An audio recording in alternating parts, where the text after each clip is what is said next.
सच बात कहला मुँह से हंसी भी छूट जाई। ऐसन का बात बा? आजकल के प्यार के किस्सा सुनना हमसे भाई। सच बात कहला मुँह से हंसी भी छूट जाई। लैला की देही पर देखी के अरवा लाठी डंडा टूटल। अरे का भइले बे?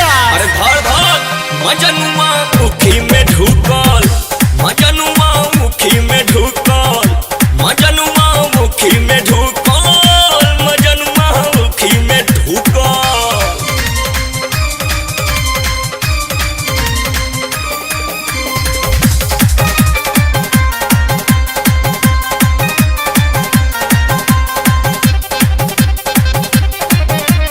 थर थर कांपता कुकुर लेखा हाँफता, गरम समोसा अकेले में चापता। अच्छा तो लैला के पूछतो नहीं खे? थर थर कांपता कुकुर लेखा हाँफता, गरम समोसा अकेले में चापता। हर परिवार तलैला के सगरो यही ससुर पे बर उठल। अच्छा तो आज सर कटाई है बची है ना? मजनुआ मुखी में ढुकल, मजनुआ मुखी में ढुकल, मजनुआ मुखी में ढुकल, मजनुआ मुखी में ढुकल, मजनुआ मुखी में ढुकल, मजनुआ मुखी में ढुकल।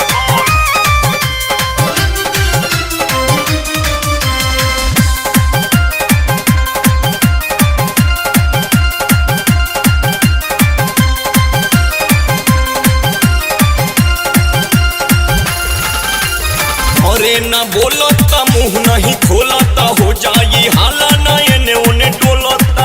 अच्छा तो बकरी के माई कबरे पैर मराई है अरे बेटा? ना बोलता मुंह नहीं खोलता, हो जाई हाला ना एने ओने डोलता। मनमोजी मुँह के सिया बाबा सुमित संगे गाँव भर दुआरा पर झूठल।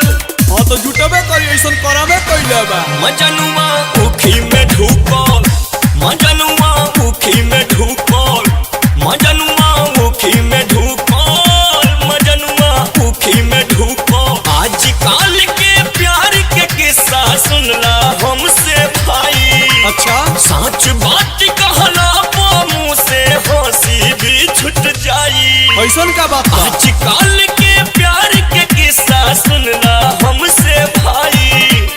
सच बात कहला मुँह से हंसी भी छूट जाई। लैला की देही पर देखी के अरवा लाठी डंडा टूटल। अरे का भइले बे? अरे धर धर मजनुआ मुखी में ढुकल, मजनुआ मुखी में ढुकल, मजनुआ मुखी में ढुकल, मजनुआ मुखी में ढुकल। हाँ तो आज से आदत छोड़िए दी है।